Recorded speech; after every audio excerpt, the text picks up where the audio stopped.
Coffee Live. We got our Dunkin' Donuts.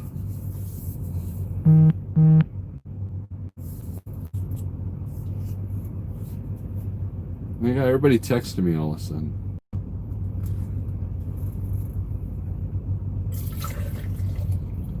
Gotta love it. Let's see here. What's up, Trucker? Well, that's kind of harsh, Trucker's Table. That's kind of harsh. Man, I'm offended. I'm offended. I'm gonna go cry and protest.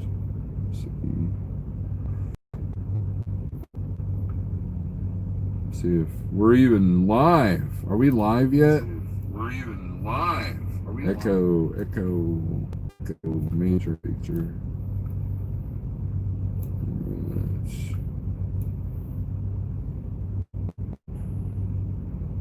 Season's greetings, Thomas.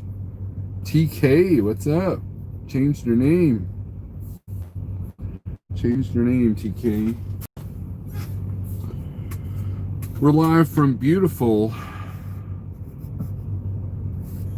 downtown Harrisonville, Missouri, where it is a glorious morning.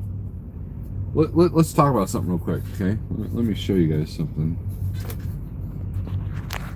So, late at night, he's going to park in the middle, right?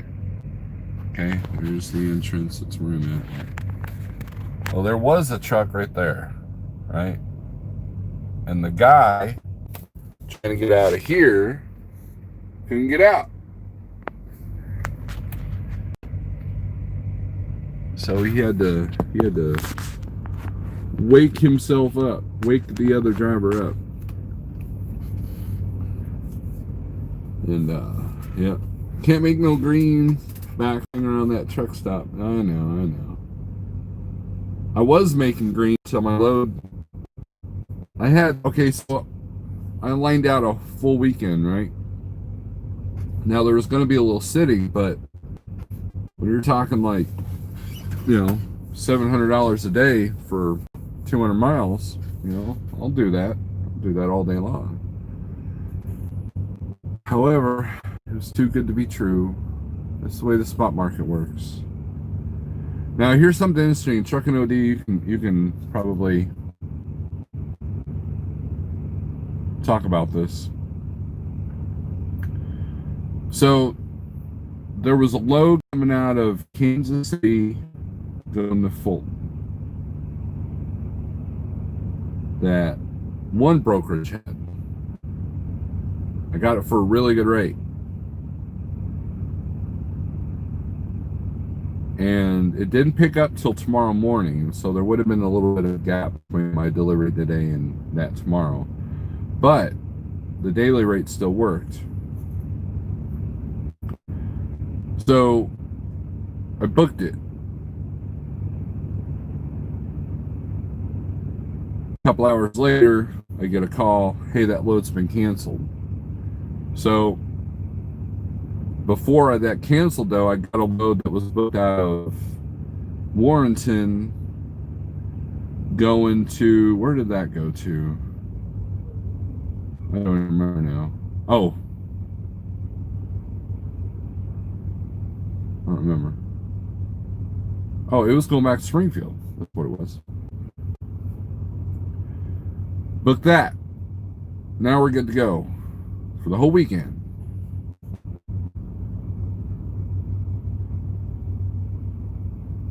So the first load canceled. So now I don't want to cancel the second load. So I started scrambling to find that unicorn load. Now we all know how that goes. And lo and behold, there's loads on the DAT board that were listed the same thing. Kansas City to Fulton, Kansas City to Fulton. There's 3 of them. Another brokerage had them. And guess what? They were at the same exact price, or same exact times and everything. I asked the broker, is this such and such deal? And he's like, yep. Yeah, I'm familiar with that. And Well, he basically told me a rate that was like about 30% less than what I'd originally booked it for. So the same load, 30% less. I said no thanks. So I ended up canceling the second load because it didn't make sense at that point. Start fresh, start new. So I'm hoping that Friday morning things have got to go for the weekend so they can go home and get stuff off their desk. I can try to get something. Probably go for a longer run now because my two shorties have been ruined. So, yeah, Provost, happy birthday, Provost. That was yesterday. Let's do some shout outs here. Artie Trucking. Artie, I'm going to talk to you for a second. Provost Motorsports, the Truckers Table, Thomas, aka TK, something, A, what's up? Thomas Wilson, Shauna. Let's see, Trucking and OD Podcast. You're getting quite popular here lately.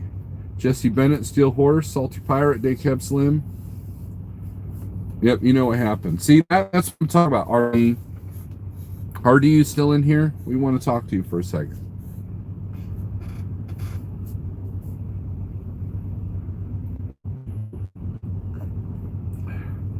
Give me the horns if you're still in here, RD.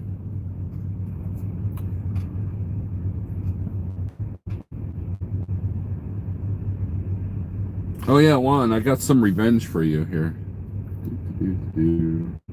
There we go. There you go, Juan. There's some revenge for you. So,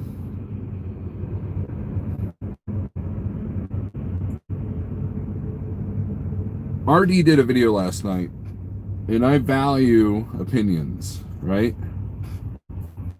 Yeah, we're gonna do this too. You guys quit saying that phrase. Dang it. And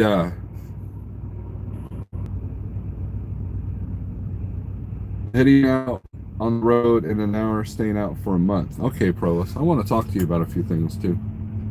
So anyways, RD was criticizing, he made a comment to me because I entered the live feed where he was talking about, well, gee, don't you like trucking guys listen to your own boss? Because he was talking about the value of a broker a while back. And why weren't you guys listening then? Well, I was listening, okay? Number one, I'm not. But number two, it was trucking OD was criticized for, as Artie put it, like the Landstar cheap freight narrative. In other words, he had failed at Landstar, which I don't believe that to be true because Eric has told me something that really happened with the situation at Landstar.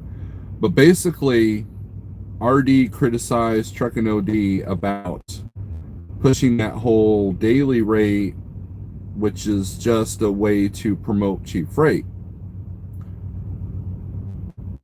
Now, here's the issue I have with that, RD. You asked me if I listen to my boss, okay, as you put it. Well, guess what? Jeffrey Like has also promoted that cost per day doesn't matter what you're making per mile as long as you're getting what you want for the day. So that's the problem with YouTube, right? That's the problem is you have people, and RD, I'm not picking on you. I like you. You're a cool dude, okay? However, we as YouTubers say one thing one month, and then we say another thing another month. And we are all guilty of it, right? But you basically criticize Truck and OD podcast for the same things that Jeff has said in his own videos. Now here's why I'm promoting Truck and OD is because he has given me insight and knowledge that goes beyond what everybody's talking about with the brokerage side. Okay? He's got no skin in the game in the van world. So he wants to promote drivers to have knowledge. If you want to be a mentor or a coach to drivers, you have to spread knowledge. Don't sit there and say, let them fail. Sit there and say, let's educate you so you do not fail. Let's educate your mindset. Let's change your mindset. That's why Truckin' OD has been promoted by a lot of us YouTubers in the scene. But Jeff doesn't just push the cost per day. RD, it's a balance. That's the thing. It's a balance. I've always said, look at your cost per day, look at your cost per mile, and look at your what daily rate that you need. Your daily rate changes on how many days that you run. If you get 2 weeks off because your truck breaks down, guess what? Your $300 a day now has become $600 a day, right? But the whole point, RD, is not the detail. Okay, we're not arguing the details. The fact is that Jeff has said the same things that Truckin' OD has said, but yet Truckin' OD is getting more flack because, number one, he's new to the scene, and number two, he's a broker. You know, Trucker's coach last night asked him if he even owned the truck, and he has. He's done the drive-in. He's done, you know, and here's the thing. There's still that whole brokers are the enemy mentality. And so when you get your brokerage up and running, RD, okay, tell me how you're going to do things differently. If all brokers are crooks, okay, how are you going to be different and be competitive? Okay, I'm not advocating bad brokers, okay? So it just kind of, it was interesting to see your mindset on how one guy's the enemy, one guy's the friend, even though they're basically telling you the same message. That was the interesting part about that.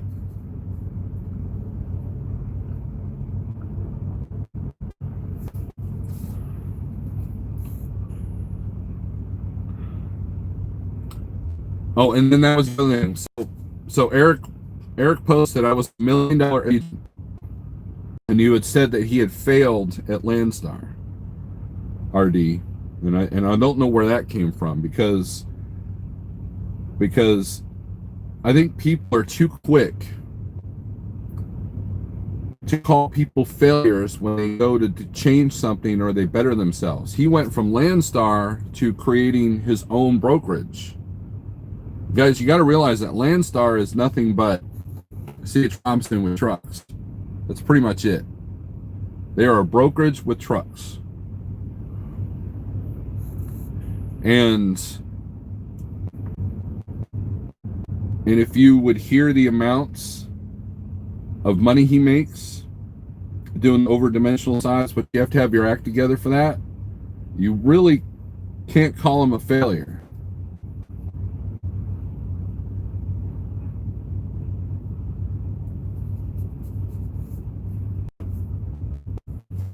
Knowing your numbers is a must, but if you're taking loads that are close to your bottom line, something is definitely wrong. Well, that's what a lot of us are doing, right? Because you can either sit and wait for $2 a mile, and maybe you might get it after 3 days of sitting, or you can run consistently at $1.15 a mile and get your daily rate. And at the end of the day, yeah, your net is a little bit less because you're spending more on fuel. But see, there's more than one way to skin the cat, guys. That's the thing. You have about thousands of YouTube experts telling you, giving you blanket statements, telling you how to run your business, okay? And there are people that, well, how can I put this? Okay, let me backtrack. Okay, so when I was getting into the gun thing, okay, I wanted to make sure that I didn't come across one of these gun experts that was an expert and only their way was the right way, and they did not have an open mind and did not allow, you know, it wasn't one of these guys that didn't allow like opposing criticism, okay? And because, you know, guns, it's a pretty life and death situation, right? I don't want to get I don't want to get the wrong gun. I don't want to have the wrong techniques. I don't want to have bad habits. Okay. And so I was very particular about who I subscribed to when I was learning that field. Unfortunately, a lot of people don't have that kind of sense. So they come to YouTube for the trucking advice, and they don't realize that there's some agendas. Like, for example, in the gun world, you got the Glock guys, the guys that are sponsored by Glock. They're all Glock this and Glock that, and Glock is awesome. And, oh, that Taurus, that's a piece of crap because it's not a Glock, that kind of thing, right? And so a new guy that doesn't know anything about Glocks, doesn't know the first difference between a Glock and a Taurus, is going to be like, oh, okay, so I heard that Glock is the best gun. Okay, and they don't even try the Taurus, right?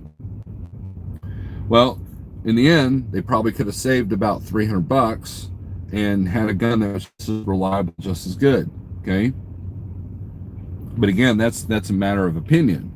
So let's find the guy that was able to review unbiased, like the guy that's not a Glock guy, the guy that's not a Taurus guy, and review the gun as it stands alone, right? He doesn't own a gun store. He doesn't own anything. He's not doing it for a particular retailer. He's doing it to tell you what the difference between a Glock and a Taurus and why one's better than the other or vice versa, okay? There are too many YouTubers that have, and this is not just in the trucking verse, that have a biased opinion based off of who's, it's just like, okay, NASCAR, right? Let's look at NASCAR.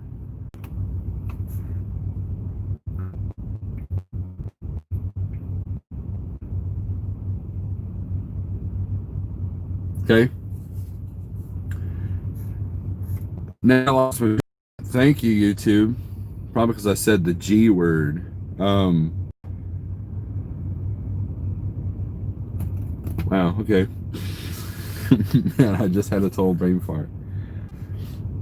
Oh, we're talking about bias, right? And okay, NASCAR, that's what it was. Okay, so that guy from NASCAR is like, I drink Coca-Cola because it's the best. Yum, yum, right? Well, he's doing that to tell you it's the best soda because why? Because he's sponsored by Coca-Cola. That's his job. He's paid to tell you that Coca-Cola is the best, okay? So, if I really want a review on the poison that's called soda, I'm going to ask someone who's not paid by Coke or Pepsi. You got to realize a lot of these studies, a lot of these surveys, 4 out of 5 people recommend this thing. Well, who did the study? The people that own this thing, right? That's how that works. And so you have to be really careful. And there are people that will push a product and tell you that the rest of it sucks when the other products could easily help you. In the world of trucking, and especially if you're an owner operator on the spot market, you need all the tools that you possibly can. If you want this card, this fuel card or that fuel card, or if you want this factory company or that factory company, or if you want 4 different load boards, you want to get as many tools as possible. And so it's up to you as the individual to search. Look at the background of the person promoting the product, and then look at the do your research. Jeff was just underfunding a lot, okay? He's told you time and time again the advantages of a factory company, okay? Now, I know people that have basically said the same thing about Thunder Funding that aren't paid by Thunder Funding, that have no skin in the game. They do a YouTube video and they will tell me the same things that Jeff has said, okay? So that tells me that Jeff is being honest with his information about Thunder Funding. And if you have a question, if you want to challenge Thunder Funding, he'll actually invite them on YouTube so they can answer those questions themselves. Okay? So, but it takes an initiative, it takes a mindset to sit there and say, okay, Jeff is talking good about Thunder Funding. This guy is talking good about Triumph. I need to do what's best for me. So I'm going to take this person's information and connections and this person's information connections and make my own decision. That's the thing. TJ Jones, what's up? And that's the problem. Just like 99% of this information that we're getting about rioting and protesting and defunding the cops and what's going on in Seattle and all that stuff, some of it is right, some of it is wrong, some of it's made up, some of it's accented a little bit, and some of it's like, holy crap, I can't believe that's real, right?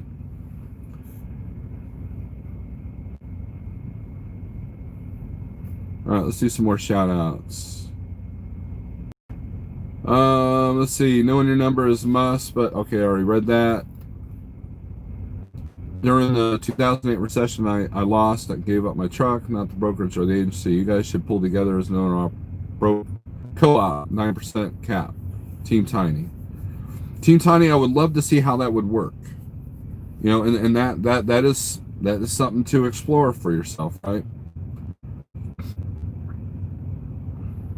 Eric says, I have no problem talking to you. Send me an email. I'll give you my phone number, or we can go live. I'm open to talking. I cancel all my season tickets with NASCAR. No more races for me. I think I know why. Thomas Wilson, Pigtail. What's up? When I left Landstar, it was $5,000 for Landstar and $50,000 for my own brokerage. They made me pick. I picked my own brokerage. Right. He became his own boss. It's no different than the guy who was at Landstar as a driver and went and got his own authority. Did you fail at Landstar if you did that? If I decide to get my own authority, does that mean that I failed at Like Trucking? Did James Best fail at Like Trucking because he wanted to go out on his own? Come on. You know, and that's the thing. We're quick to call people failures. Oh, you changed. You're like, you know, Triple T and I went round and round because he implied that I failed at Landstar, and I had to point out that I didn't. Because I never lost my truck. I never lost my home. I just changed how I was doing business. I took a system that I thought was crap, and I said, you know what? I can't change this system, so I need to leave the system. Because the way I was working the Landstar system did not work for me. Are there successful people at Landstar? Absolutely. I know many, many of them, okay? I've had the field BCO rep there in Indy say, Steve, you're making a good move, because he saw what my needs were. Okay. Now, if I was running overdimensional freight, or if I was running like the A&E or refrigerated hazmat, or you know, or show freight, you know, logistics, van logistics, specialized van, Landstar is absolutely a good place to be, right? But for generic dry van, let's take load from point A to point B and click, you know, decide where I want to go. Schneider won hands down because of their trailer pool, because of their freight pool in my area, okay? But Triple T took it as, oh, you left Landstar because you weren't making money, which deems you as a failure.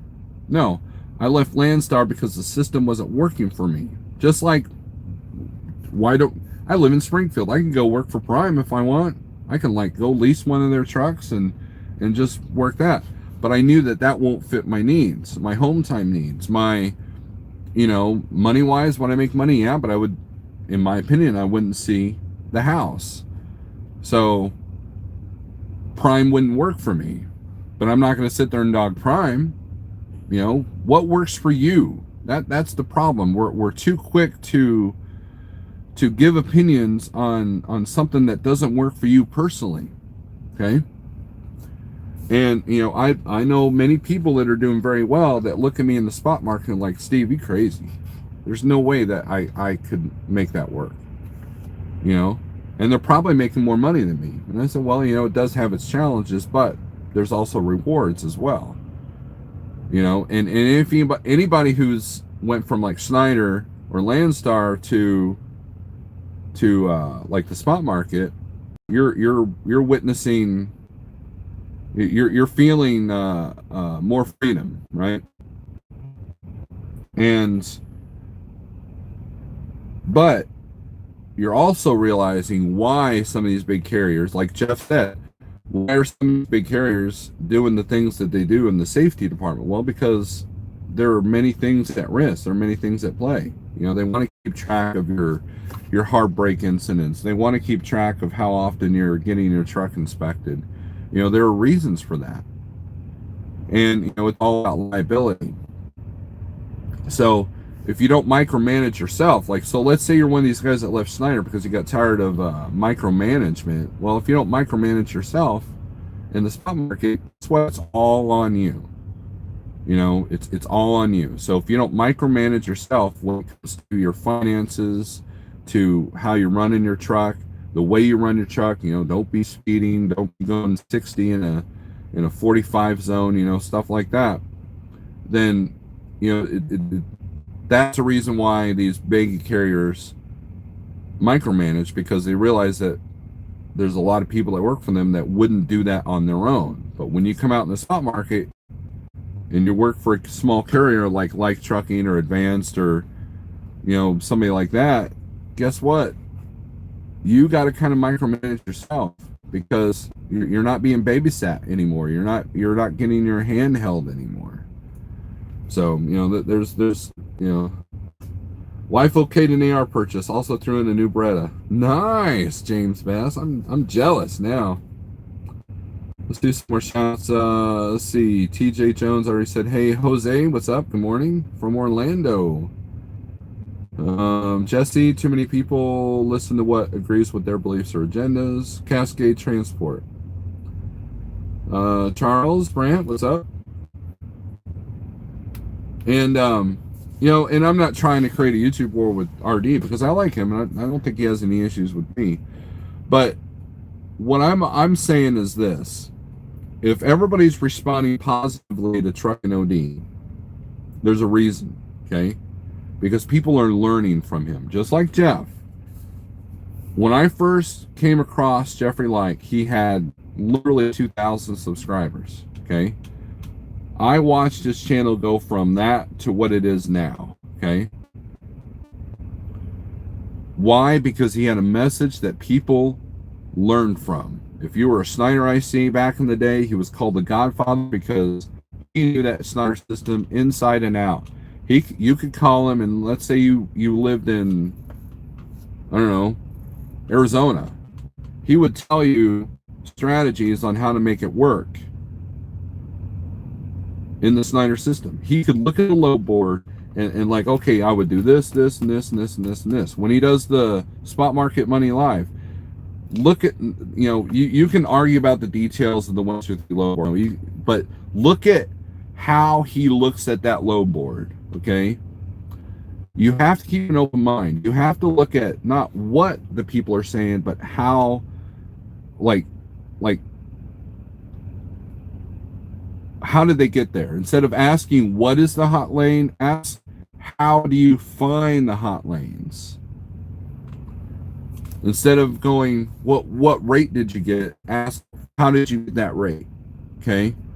I get consistently over 20, 30 cents above average on the national average, right?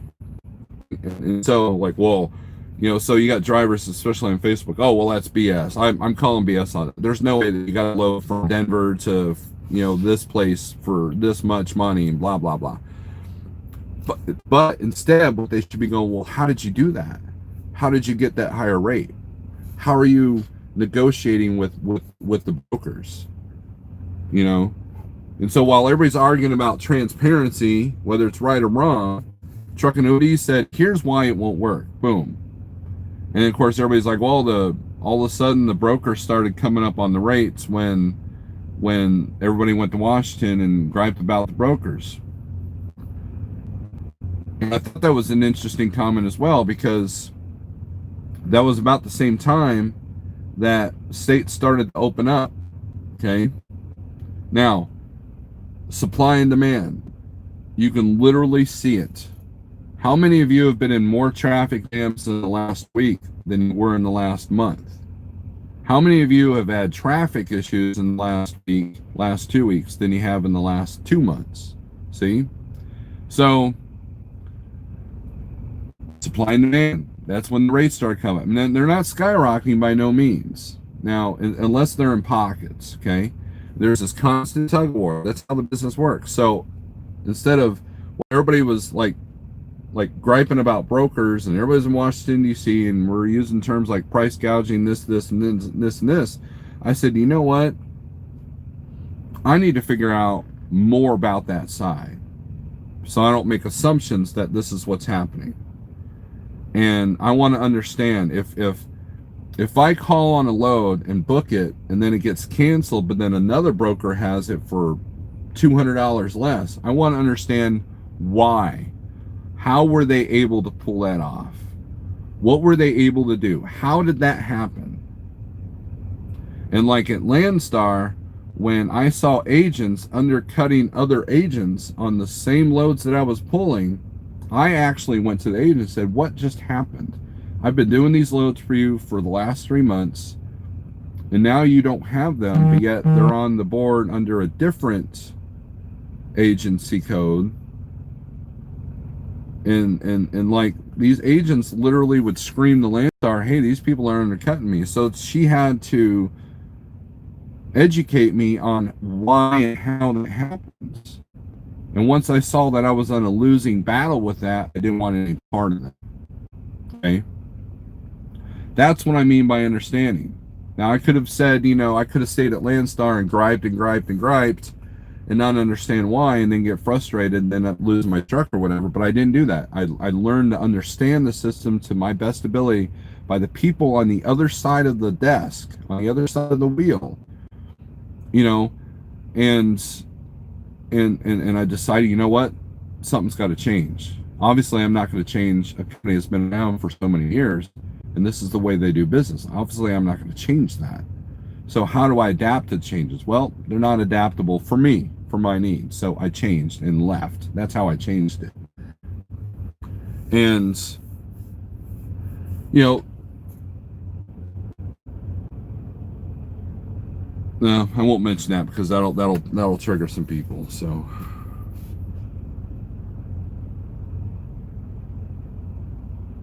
The next natural move. The folks that want the information will take it, and those that want, I think, the folks that want the information will take it, and those that won't. I think those that want to see how to learn, you can do to help yourself to better make sure you maximize your returns. Right? Rates started to rise before rates started to come up. Doesn't even make sense. Rates started to rise before rates started to come up.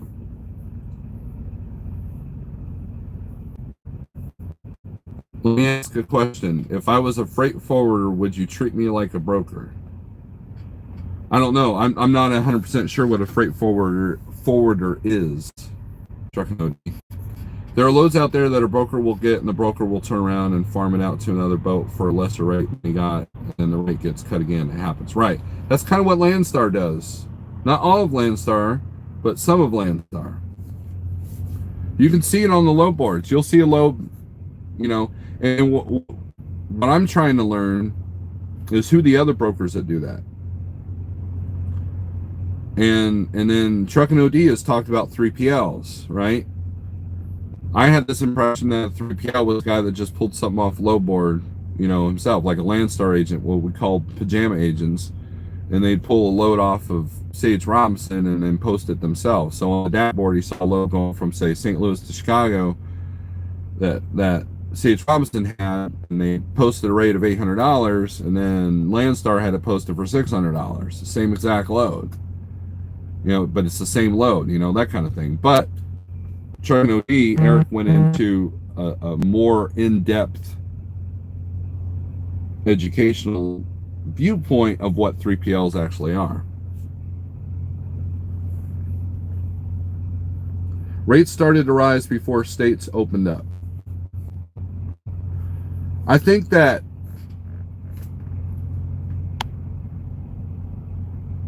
I disagree with that, because the 2 weeks that I took off, Because of the things that I pay attention to, okay? Rates I knew were going to hit rock bottom, and sure enough, there was 60, 80-cent mile loads being posted out there. And I knew that those 2 weeks were going to be the rock bottom. And when I came out, first load I did was $1.80 a mile. And they started to rise a little bit. And what I noticed is that rates were coming up, but they were coming up at the last minute. Now, you could, and I know what you're trying to say, RD. I know that you're trying to say that once attention was given to them in Washington, that's when the rates came up. Okay? Now, whether that's true or not, can you verify that that's true? Can you verify that that's the reason why rates came up? Okay? And my argument is this. The more you learn about the other side, maybe there's a more in-depth reason on why rates started to come up, right? You have to look at the big picture, but you also have to look at some of the small details, right? By educating yourself by more of the small details, you get a better, bigger picture. But the reality is, how much of that do you control? Okay? What prompted the rates to come up? You can argue, well, it was supply and demand. You can argue that it was the brokers getting scared in Washington. Either way, how does that affect you? How does that change how you do business? That's the part I'm getting at. That's the part, that's what my whole channel does. Is it's supposed to make you go, you know what? Well, you guys are arguing over the details of why the rates are down, why the rates are coming up. The reality is you have absolutely no control of that whatsoever, right? Absolutely nothing. You've got no control. So, our nation is in turmoil right now because people are arguing over details, and there are historical evidence, there are actual statistics that prove that there are certain things that are being pushed that aren't right, that aren't even accurate. And the reality is I can't control the media. I can only control my reaction to the media. I can't control the rioting. I can only control how I react to the rioting. I can't control the protesting because, I can only control how I react to protesting. Okay? So to me, it does no good to toxify your mind on the details when the reality is I got to protect myself. I got to put my head on the swivel and just be aware, situational awareness, and stay out of areas that are having looting and rioting. And what's my plan mentally if someone tries to break into this truck? Okay? You want the stuff on my trailer? Have at it. Just don't bother the cat. Okay? That's what I can control. Okay? If you have a tornado hit your house, you can't control that. Right? So when it came to the rates, I knew. Okay, so I sat at home for a week getting some stuff done. And then the second week was like, oh my gosh, I can't believe these rates. And I understand the frustration with brokers. I understand it completely. Okay. And yes, are there brokers taking them in this situation? Absolutely. But there are also truck drivers that will hey, I need $5 a mile to go into that hurricane zone that just happened. I don't care if it's bottled water or not. Right? So we're all guilty of the same thing. Okay. So, if you guys remember, late 2017, there was hurricane season, and it hit hard. And guys in the spot market were making bank. I knew guys at Landstar, this is before 2017, but during Katrina, I knew guys at Landstar that were making $1,000 a day to sit with the trailer full of bottled water. Just to sit in the parking lot. $1,000 a day. But anyways, 2017, hurricane season comes on us, and guys were making bank left and right. And I wasn't in the spot market then, but it was glorious. People that were there were telling me about it, right? Okay. And then the ELD situation happened. Brokers are losing left and right. They're getting just absolutely just ravaged on their money, right? So what happened? Okay, prices of trucks went up, prices of trailers went up, tolls went up, fuel went up. They took more of our pie because we were getting more pie, right? Then the brokers did something amazing and fascinating is probably a better word, okay? They said, you know what? Let's get together with the shippers and come up with a plan so we're not having to pay $4 and $5 a mile for someone to haul a load of bottled water that normally pays, $1.80, okay? So next hurricane season hit in 2018. Unless it was a special situation, you couldn't get a good rate going into hurricane zone at all. Because you know why? Because they took that system, they took what they learned, and they created a new system. They decided, you know what? We're going to warehouse this stuff days before the hurricane hits. We're going to have strategies in place so we can keep our costs down.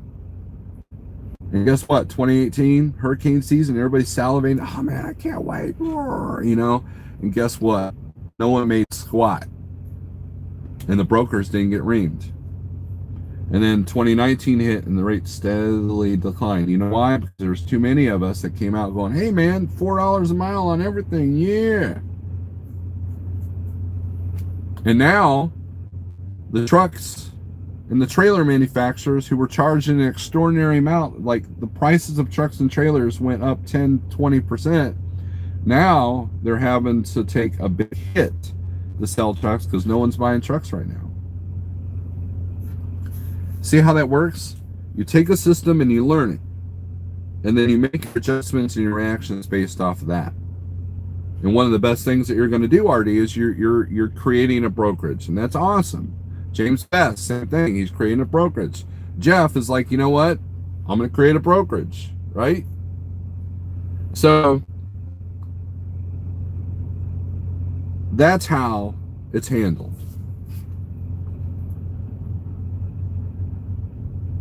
Good morning, Scott. There are loads out. Okay, I already talked about that. It can be tough to find the real source broker because there are some loads that get farmed out and then 4 or 5 other brokers have the same load at rates that are all over the map. I just had a feeling that something else was going to happen to the country and the economy when all this stuff was, including the virus. Yep, Robert, I was the same way. I was very, very cautious. I had some plans I was going to accomplish this year, and when COVID hit, okay, and just when we were starting to see the light at the end of the tunnel, then this new thing comes in. And I am not feeling good about what's coming up in fall. Not at all. I am not ashamed of failure. I have failed, but I did not give up. There you go. That's why I think this word fail, you failed, is so just, it's thrown around like a, oh, I gotta be careful with my analogy. It's thrown around too much. For example, I fail at this owner-operator gig. I could look at, okay, what did I do wrong? Okay, I didn't do this right. I didn't do this right. I picked the wrong truck. I picked the wrong this or whatever, right? And then if I wanted to try it again, I will learn from that. Did I really fail? No. And most successful people will tell you that they've started from the rock bottom several times. Ratman Roden will tell you that. Provost will tell you that. Most successful people will tell you that they've hit rock bottom and then they build themselves up. So they're not afraid of failure because they've been rock bottom before and they know how to build themselves up. That's called positive reaction. That's how you learn. It's your struggle that you learn. Okay? That's the message I try to put out there. While you guys are arguing about what a broker is or does or doesn't do, I'm sitting there like, you know what? If brokers are the enemy, then either learn to understand them or get out of the broker game altogether. If you are tired of calling brokers, fix your business where you don't have to call brokers. It's that simple. I came into this knowing what I was getting into.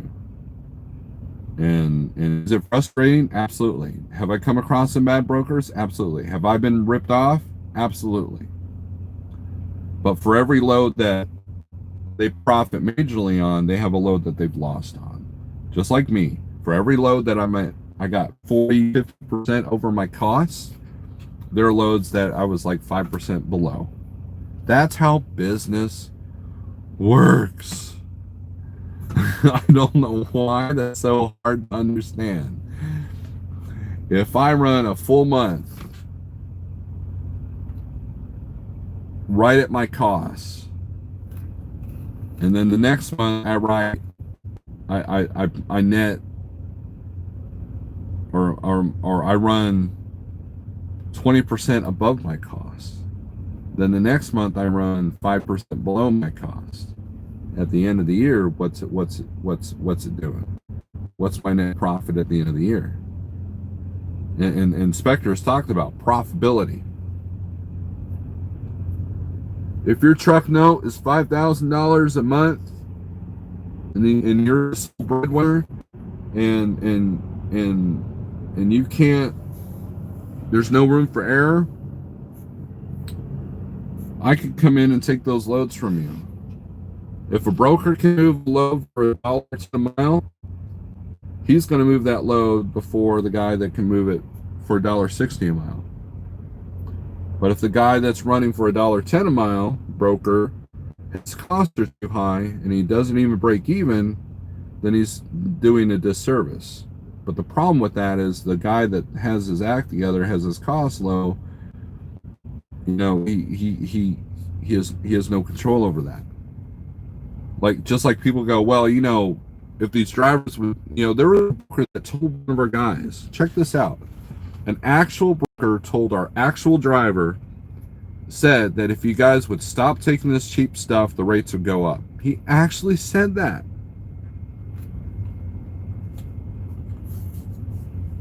So the only way, I mean, we can educate people, don't take cheap freight, don't take cheap freight. Well, what's cheap freight? Well, you know, it's a blanket statement that does not work. You hear me, Triple T? Triple T likes to say at the end of his videos, don't take cheap freight. Well, the guy that's costs is $1.10 a mile is going to profit on a $1.15 mile load. Whereas the guy that takes a $2 mile load, but his costs are $1.90, you know, what's the difference, right? That's where you have to look at the big picture and not the details. You have to sit there and say, you know what? I need to run and just maximize my profitability. What that number is, there's no blanket statement number. There just isn't, okay? Are there some ridiculously low numbers? Yes. Have I seen 67 cents a mile, you know, posted on some boards? Absolutely. And you know what I do? I do this weird thing.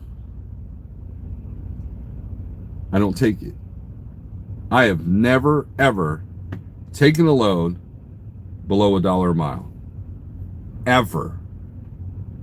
Not in COVID world, not out of Florida. Ever. At Schneider, I did it once because it was literally going right next to my house. Dropped the trailer, went home. It took me 3 minutes to get home. It was glorious.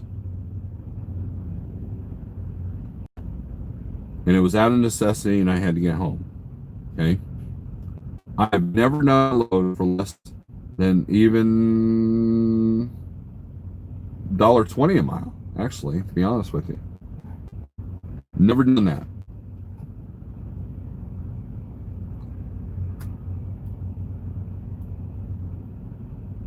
And so some of you might be like, well, that's BS, Steve. I bet you have. Or, well, I can't believe you would even take something for $1.20. No, the detail you should be paying attention to is that, okay, Steve, how were you able to never take a load below $1.20 a mile? How did you do that?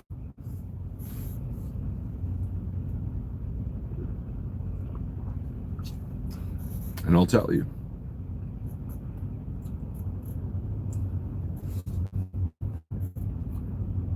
Scott says rock bottom is just another step to success. Failure is key to growth. See, Jesse's successful. Scott is successful. These are people that I'm surrounding myself with, right?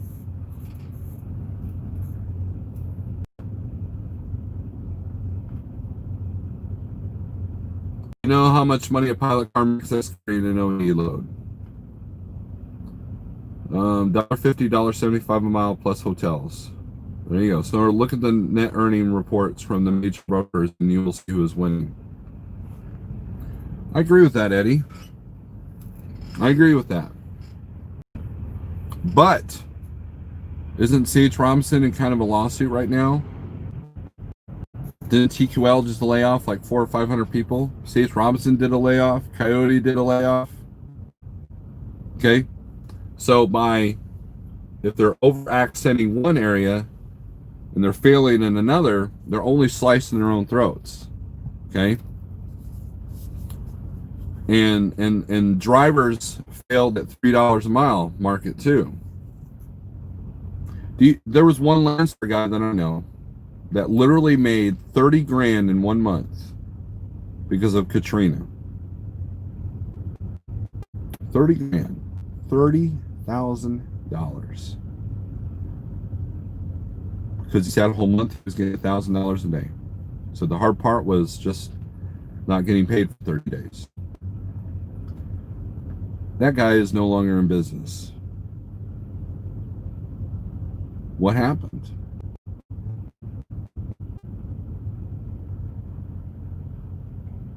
Now, I'm not advocating that I'm on the broker side. See, my point is there's no sides to take. That's it.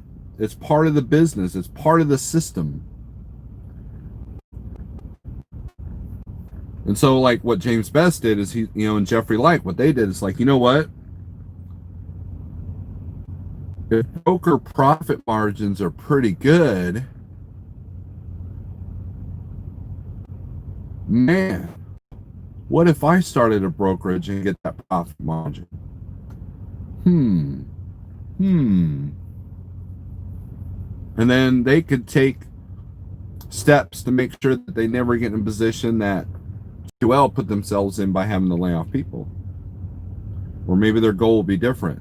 For Truck and OD, it's not about quantity, it's about quality. He has to have his act together. He's got to worry about pilot cars and the dimensions and scout areas and know the equipment and know the drivers and all that, But in the dry van world, it's not that critical, right? But, for example, the load I'm under now, the broker was like, hey, we've got 3 of these every single day that this can be done. And it's coming from an area that I can get to by another broker who's got freight that goes there all the time. And so I told the guy that the load I'm delivering today, like, well, let me see how this goes, and then we'll wheel and deal on maybe something steady. And so after this load's done, if the delivery goes okay, and my trailer's trash because of the product, I'll be like, okay, so let's wheel and deal. Let's come up with something. And then I'll talk to this other broker who's got the other freight that would get me to where the origin of this freight is. And as a driver, I can sit there and say, well, the yard that I'm going into is kind of like weird or the cost of fuel's a little bit higher here. So, we have to make some adjustments. Or I can go, well, I would love to do this back to back, but man, the unload time was killing me. It's going to be hard for me to profit with that.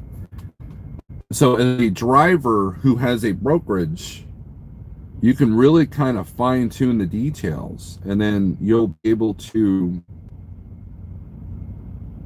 quote accordingly and have a sales pitch. Hey, you know what? I will personally make sure that this freight gets there. I will personally make sure that each driver that I put on this load has their act together, because I'm a driver too and I know how to do this, right?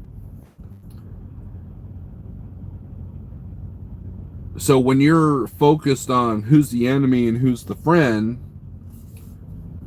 a person with that mindset focuses on the fact that, okay,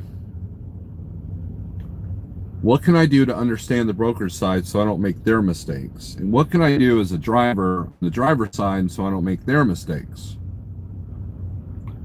And then you can push your quality right through the middle and you beat them both. Boom. That's all Trucking OD is kind of educating us to do, right?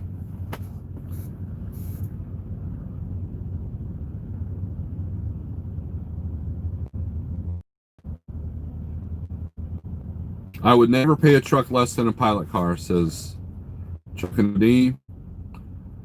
I'm thinking about buying a handgun. Does anybody have any recommendations? Ralph, it depends. If you're looking for a budget, the Taurus G2C and G3 are good guns. 9mm. If you're looking for quality, well, then there's 100 other options out there. Back in the 90s, we made 85 cents a mile work for a living. I know companies that lost their shirt going down to New Orleans during that time. Exactly, Robert. Ralph, I got a Springfield XP45 concealed. That's great. Green light, I'll call you later. All right, Scott. I'm not saying you're on the broker side, but what I'm saying is never ask for the market rate. Don't settle because that's what the average says. You're more than the average driver rate. Eddie, I appreciate that. And for people that will accuse me of being on the broker side, because that's the mindset that they have. Because I'm not here bashing brokers, I'm on their side. That's the problem. You guys remember when everybody was attacking, Red Viking Trucker and Lil Dog accused me of being on RVT's side because I wasn't speaking out against RVT. So I went ahead and did a video and just said, basically, don't listen to someone who has bad advice, and don't fall for, don't do the 1099 thing and read your contract before because that was back when that one guy was the victim because the company that RVT was at took advantage of him, but he signed the contract. And it was just common sense. It's like, okay, but Pale Rider and I were called out that we hated the trucking industry, or we weren't supporting the trucking industry because we weren't speaking out against this guy because I was like, who cares about RVT? I've got nothing against the guy, I'm not subscribed to him. So why does his crap have to bleed onto my channel? I don't care. There's a lot of injustices that are happening in the world. And I don't talk about all of them because that's just be a lot of wasted dead air because I can't control any of them. Whatever these other YouTubers want to do, I can't control that. I can't get their channel taken down. I can't get their channel demonetized. I can't. And why? I'm a live and let live person. You do you. And if you're doing something shady, I will warn people, if it's blatant, it'll be put out there. But if it's there were things that were told to me about certain people that made me go, hey, avoid that, but I didn't go on YouTube and announce it because that's not the purpose of my channel. If I see something wrong, I will tell you, and I did exactly that, and I still got criticized. So it's damned if you do, damned if you don't. So I stay out of these arguments. Why? Because they're not important. If people can't read their contract when they sign on to a company, that's on them. All I can do is say, hey, make sure you read. And if you can't read that contract, find somebody who can. Plain and simple. If you have 100 drivers telling you not to go to a certain company, you can probably, instead of going, well, I can't believe that.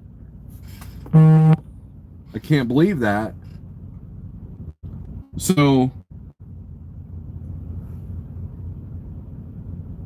you ask, okay, why does 100 drivers talk bad about this company? What is it? And then you'll find out that 50 of them have stupid complaints, and the other 50 have legitimate complaints. See, it's your overreaction to the details that clouds you from learning from the situation. That's the problem with America right now. We're too busy being angry about this detail and being about that detail and about this detail. And I can't believe you said this and this time and this time, and I can't believe that. Why is this good, but why is this isn't? Like our country, for example. People are tearing down Civil War monuments, okay? They're trying to erase history. Do you know who else did that? The Taliban. When the Taliban came into Afghanistan, they literally just wiped out all of Afghanistan's history because it didn't fit their narrative. And we're doing the same thing. I can't control that. I can't argue with someone on the internet and change their mind. I just kind of put a mental note, you know what, we're doing the same thing as Taliban is. Interesting. It's all about the narrative. Who's got the narrative, right? And so your details sometimes don't even matter. Instead of asking what, ask how. Instead of asking where, ask why. And that's it. And your life will be so much simpler. It really will. I know a guy that literally said, when he was sitting at home, couldn't find the load, he literally said, these brokers are insulting me. And that guy's no longer in the spot market. He changed the system. You know what? Brokers aren't working for us, so I'm going to make money a different way. But the fact that he took it as an insult. Look, if someone calls me, if a broker calls me right now and is like, hey man, I got this awesome load, man, it's paying 80 cents a mile.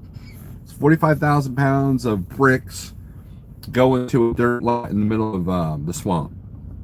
80 cents a mile, man, it's a good load. I'm like, sir, that's have a nice day. No thank you. It does no good to argue with this person. Now I might say, well, do you expect to be able to move it at 80 cents a mile? Because I'm curious of why it's priced at 80 cents a mile. See, that's what I would do. I would sit there and say, okay, why is it 80 cents a mile only? Why can't you pay more? And what's the root of that?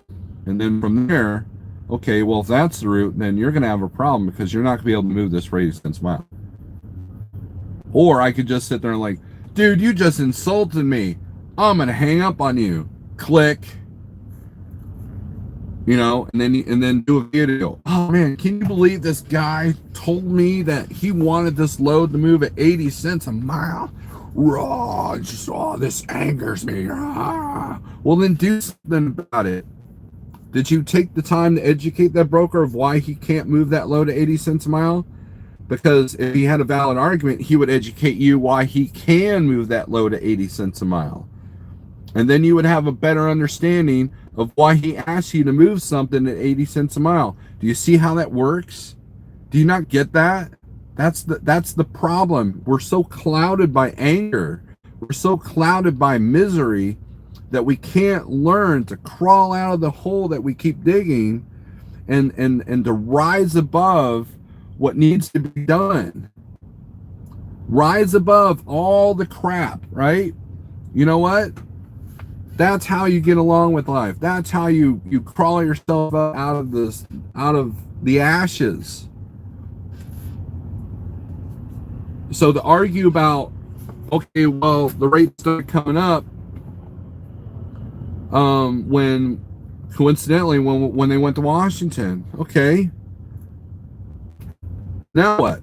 Hey, you know what? We got transparency, and now I know what the broker's making. Yay.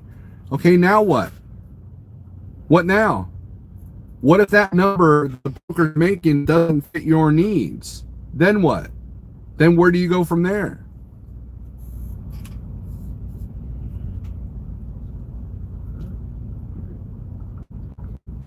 I asked that question to the trucker's coach. Okay, so you get transparency, then what? How's that supposed to help?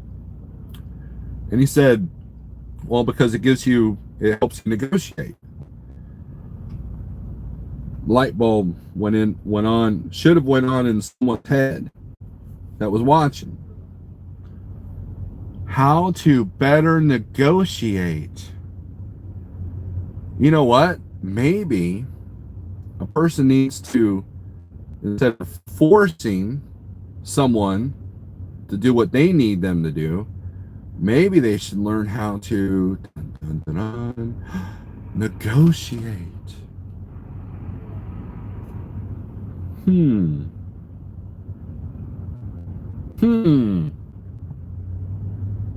But that was never said.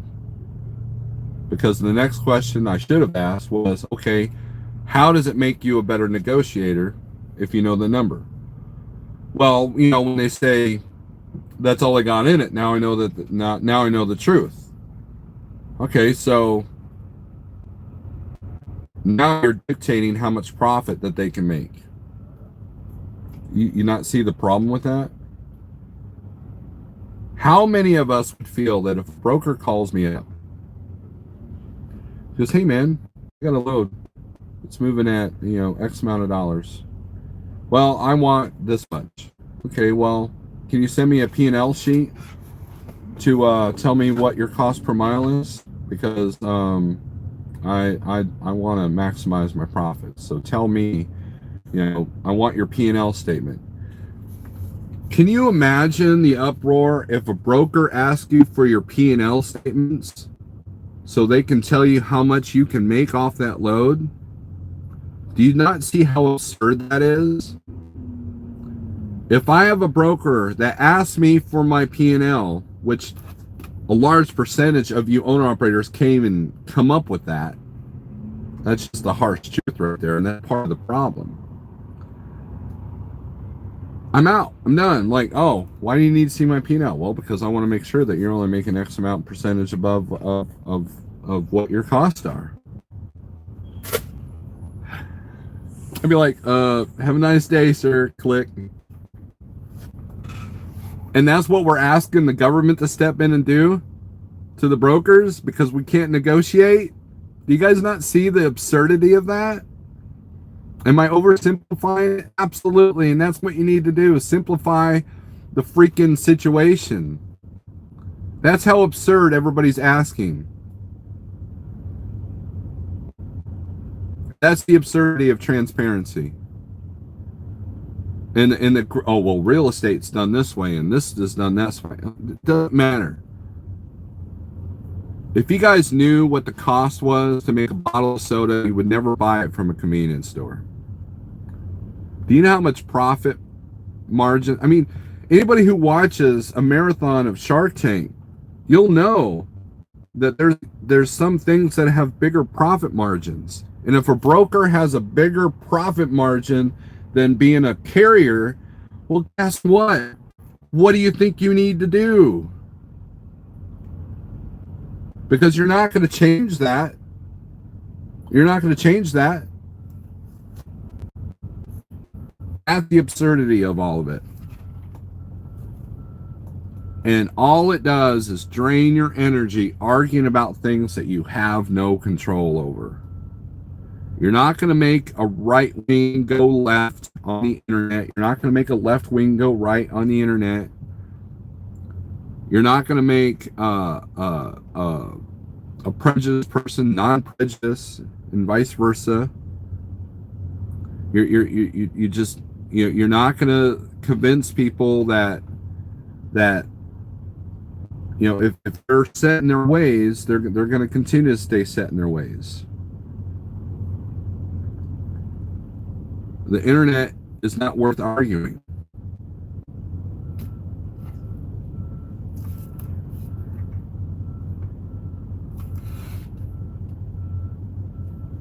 Dealing with brokers is kind of like with my wife, you know, crazy, having to listen to some of the nonsense and to get down to just what the hell's going to cost me.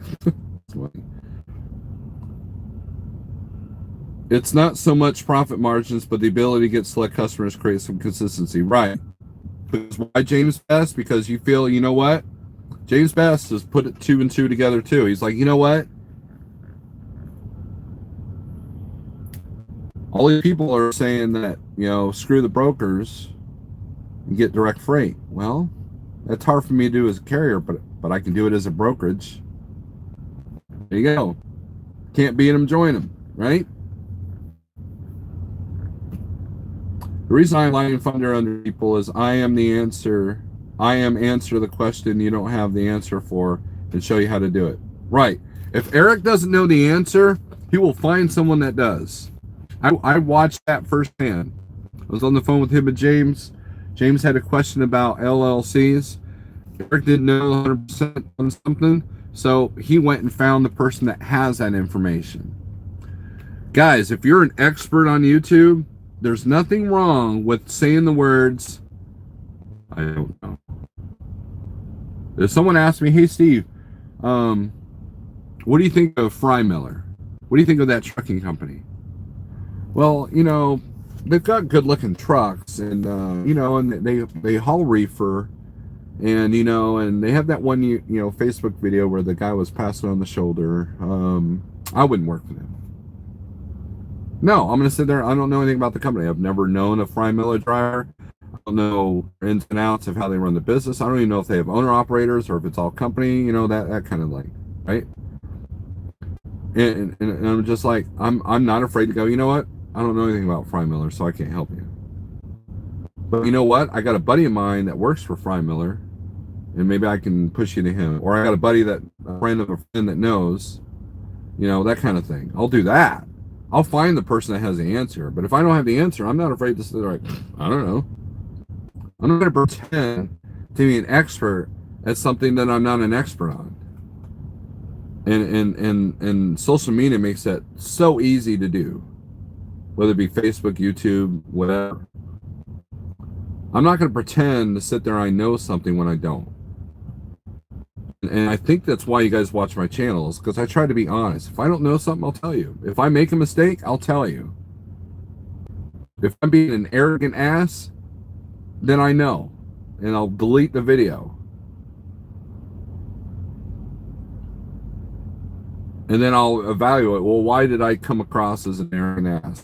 What did I say? What did I do? And then I'll try not to do that again. But for the most part, I'm honest with you guys. Did he just say for the most part? What's he lying about? Oh my gosh. I just don't tell you guys everything, right? But I'm not trying to sell you something either, right? Do I make mistakes? Absolutely. But this week is the 6-year anniversary of me being an owner operator, so I'm doing something right. And once I figure that out, I'll let you guys know. That's pretty much it. But I do know this. The one thing that keeps me going is mindset and surrounding myself with good people. That's the key. You want the keys to success? There it is. Surround yourself with people that have knowledge in various areas that you want to enter. Okay? That's the whole point of Truckin' OD, is he wants to give knowledge in areas where drivers may not have that knowledge.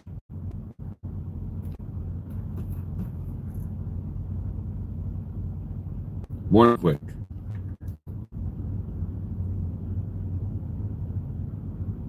You're angry that my beard is gray and not rainbow colored. GNC, that's really weird, but hey, whatever floats your boat, dude. If you want to ruin your mindset, there you go. And he's just kidding, guys. No. Big Houston, Truck for Life. What's a P&L? Profit and loss. Profit and loss, sir.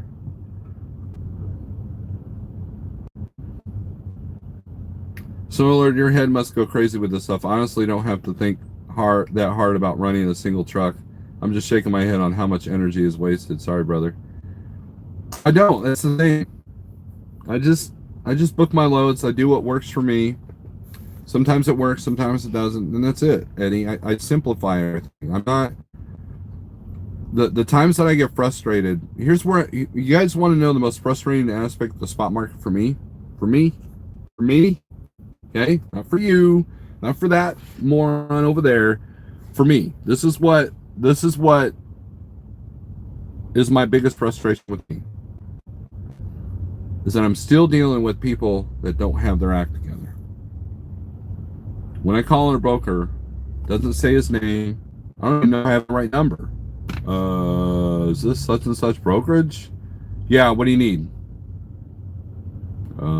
Did you post a load? Because that would be highly annoying if someone else posted this load and you're getting the phone calls.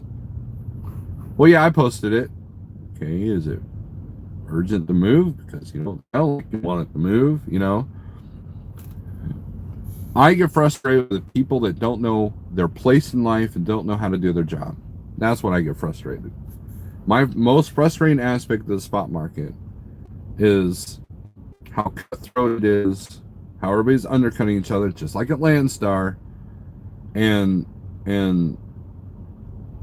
I will literally call on loads. They don't know any information. They don't know the times, or they say, well, you know, we can schedule the time, and then when they schedule it, it doesn't work. Or these click and go brokers that are stringing loads together that you can't do legally because of hours of service. They, you know, but because they outsource from out of the country, they don't realize that. Okay, that's what frustrates me. And what also frustrates me is I see business practices that I know are going to take them out or down, or they will never grow. That frustrates me too, because here I am. Hey, I'm trying to get my act together. If you don't get this aspect fixed, that's going to be a problem for you. I know I'm not an MBA. I'm not educated, you know, but I do know what works and doesn't work. And if I don't know, then I want to understand why. But if you know, if this is a problem, that's going to be a problem in the future. Every single company that I worked for before I was a truck driver, I saw their business practices and what they were doing and how it was going to take them down. And I was absolutely right every single time. Every single time. One owner of a restaurant that I worked at, I saw his downfall. I tried to warn him in a not so, you know, in a nice way, Because, you know, what am I? I'm just a cook. What the hell do you know, Steve? You don't know anything. Well, I do know your clientele. I do know why people come into the restaurant. I do know that you're ruining that aspect. And so therefore, changing this thing, you're only polishing a turd, you know. And that guy started making all these changes, started firing the only people that were loyal to him, or not firing, but like, well, actually firing, laying off, or forcing them to quit. And a year later, that restaurant went out of business after 25 years, and the guy shot himself in the head. And I like to think that maybe if they would actually listen to what I said and what the other people were saying about maybe you're screwing this up, maybe he'd still be alive with a thriving restaurant right now. But no.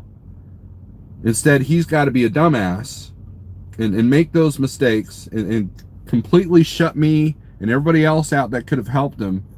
Loyal employees that were there for years to help him out. And that affected me how? Because now I had to look for a new job. I wasn't fired, but I definitely didn't want to stay there, so I quit because I saw that I can't change it. See, that goes back to what I was saying. I couldn't change the situation, obviously. So, you know what? I'm not staying on this sinking ship.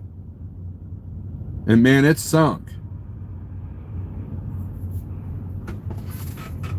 Now, I didn't get this ego, well, I know how to run restaurants now. Ha ha ha. No, I'm not doing that either. There's a lot of stuff I would love to learn, but there's a lot of stuff that I do know. And that's the thing. That's what frustrates me about the spot market is I see brokerages and I see trucking companies doing the same thing. It's like, how are you even still in business by doing that? You know, and to think that there are morals and fairness in business, there are, but that's a small minority.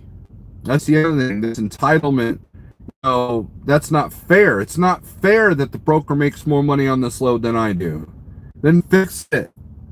Fix that situation. Make it fair. How do you make it fair? Well, I'm going to make the government make it fair.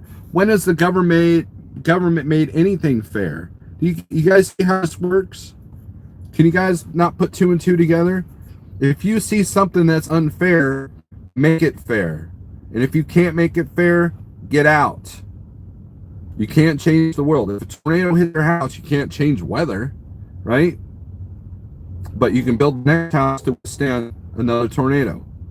Or you can create a bomb shelter so you don't, so you don't lose your life. It's your reaction. That's how you get along with life. That's how it's done. And because we're all clouded with this social media and let's judge you for this and call you a failure on that, and let's judge you for everything. For I don't judge people by their money. I don't judge people by the color of their skin. I judge people for actions. Instead of right and left, how about right and wrong? Randy Spears said it in Zello yesterday. I'm all about,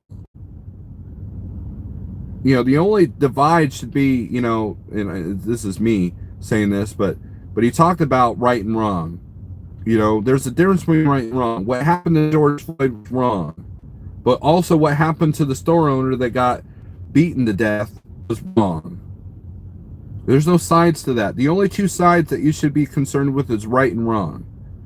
Life's not fair, and it's through failure that you either learn or you die. That's it. If we all laid down every time we fail, we would never learn how to walk. Think about that. How do you learn how to walk? By falling down. Hell, that was said in a Batman movie. How do we learn how to get up when we fall down, or something like that? He was in a bat cave or something. I don't know. But that's a positive message, and I don't know why people are just freaking out. But because people are freaking out, but because people don't know how to run what they need to run, I have to focus, and I have to make my reactions work according to what I need.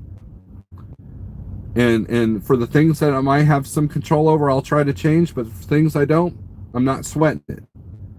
You know why? Because I'm going to come up with a reaction. Well, how do you come up with a positive reaction? By educating yourself. Right?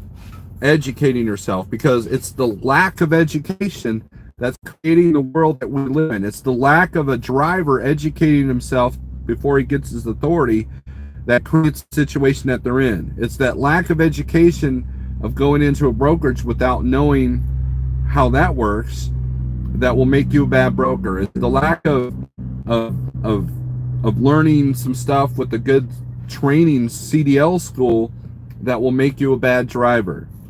It's bad training that creates a bad driver. It's a lack of education. The dumbing down of America is complete. And it's only going to get worse from here. So the only thing that you can combat lack of education, lack of knowledge, is to what? Acquire education, acquire knowledge.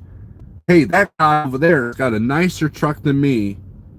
Wow, wonder how he's doing that. So you go up to him, hey, I noticed that you got a Peterbilt, or I noticed you got a Kenworth W9, but you're pulling a dry van. How are you making money? How is this working for you? Because I can't make the math work in my head. Help me understand how I can make that math work in my head. Do you see how that works? That's what you do. So while everybody's like busy bashing people, knowledge is power. I think I was told that when I was 10. Yes, knowledge is power. Well, it's still true, right?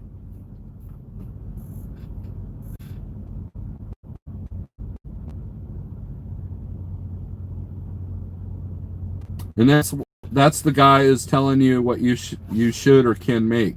That's what frustrates me. They say it's too easy to get your authority. It's just as easy or easier to become a broker. Right. Well, if it was easy to get your authority, see, easy to get the authority, but maintaining it, that's the hard part, right? That's the hard part. Okay.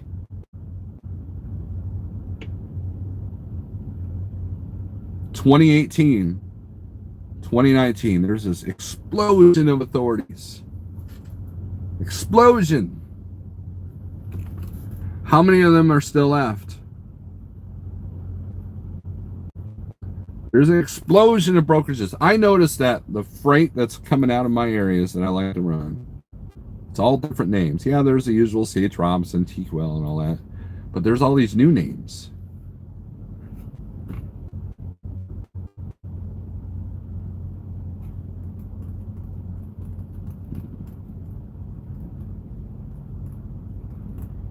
I still learn about this business, but I'm straightforward when I call a broker. Not him hawing around. Let's get it done. I know what I want, and it's definitely above what I need. There you go. Just, you know, you got to sell yourself a little bit. You got to provide quality service. You got to stand out from the other 10 people that called that broker as well. If the broker is all about just the money, then you're probably not going to get the rate that you want. But it's about, hey, making sure that thing gets from point A to point B, then you're probably going to get a good rate. Or if you make a positive impression. That's pretty much it. And I told Eric, I said, look, you've got the telling people to get a brokerage is fine, but you're going to have a lot of people that can't even negotiate with brokers. Now you're telling them to be a broker, so it's going to be the other side. So now, if you're a person that doesn't know how to negotiate, and you become a broker, and I call you for a load, what's changed? What's changed? Absolutely nothing.